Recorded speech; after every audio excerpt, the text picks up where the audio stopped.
এই প্রথম 2025 সালে সেনা দিবসের কুচকাওয়াজ আয়োজন করতে চলেছে ভারতীয় সেনাবাহিনী। মহারাষ্ট্রের পুনেতে অনুষ্ঠিত হতে চলেছে কুচকাওয়াজের অনুষ্ঠান। সেনার প্রযুক্তিগত উন্নয়নের দিকগুলিকেই প্রদর্শন করা হবে এই কুচকাওয়াজে।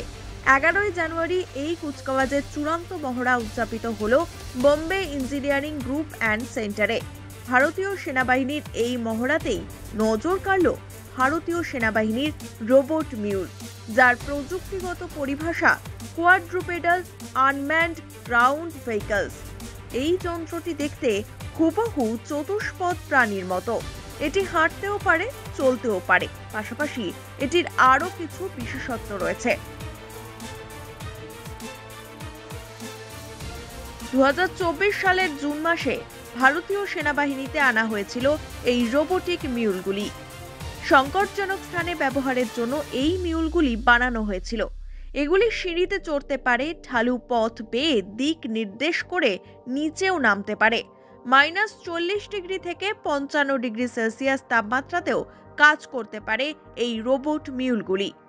এবার এই রোবট মিউল ব্যবহার করে কতটা সফল হয় ভারতীয় সেনাবাহিনী, সেটাই এখন দেখার।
Bureau report, one India Bangla.